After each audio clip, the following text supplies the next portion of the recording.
Defining moments very seldom, if ever, announce their arrival. But one had arrived for Jalen Hurts at halftime of the national championship between Clemson and Georgia. When the Crimson Tide walked in at halftime, finding themselves trailing 13-0 in a game that they were favored by a lot of people to win. Now, up to that point, Jalen Hurts had the resume. He was a 2-year starter at Alabama. I think he had only lost like 2 games, one of them being the national championship the year before. So let's just say when it comes to resumes, Jalen Hurts had them.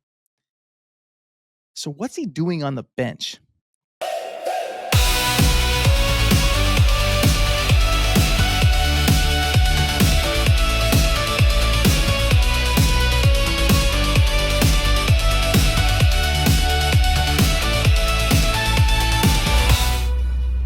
And it's not like some superstar quarterback was coming in.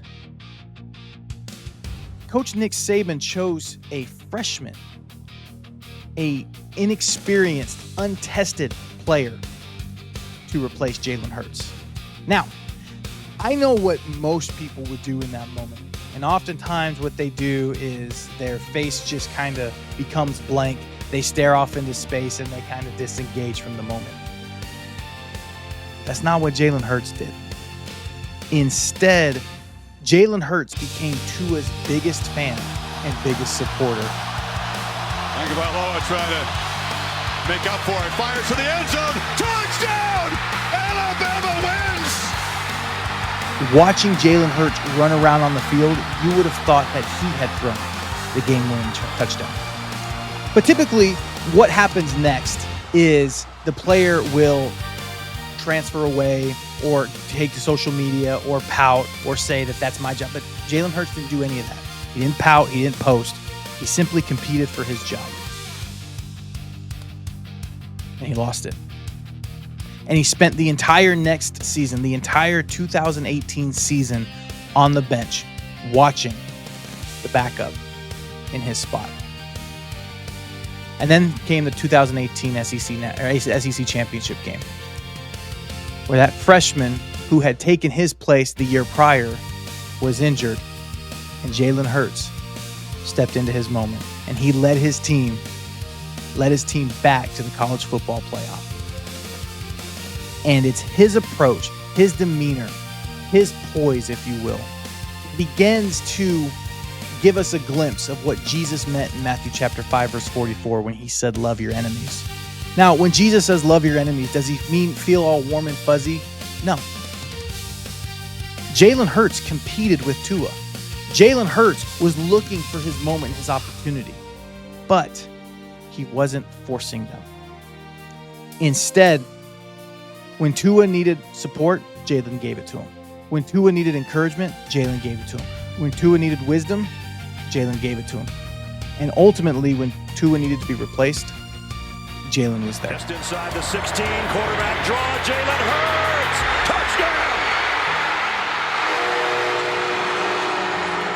And that's how God asks us to look at the enemies in our lives. Now, Jesus isn't saying what they did is right. He's saying that there's something else possible. Was it right that Jalen Hurts was playing backup to Tua Tagovailoa? By many accounts, a lot of people said no. But Jalen showed that something else was possible. What the people did to us, it's not right. Their action, their justification, their behavior, their reasoning, it's not right. It's an excuse. But separation is the natural result. And in the same way that Jalen Hurts stayed with the Crimson Tide, Jesus is telling us that there's another possibility, that connection is still possible, that separation isn't the only outcome, that there's still another way. But it won't be possible until we first remember who God says we are. So there's 2 questions that we need to ask. And oftentimes we need to ask ourselves this question daily. The first question is, God, remind me who you say I am. That's the first thing. Second question, God, remind me who you say they are. We have to be reminded who God says we are and who God says they are. Because remember, at one time, we were both enemies of God. But Jesus didn't avoid us. He ran toward us. And now he's asking us to do the same. He's asking us to see our enemies as opportunities.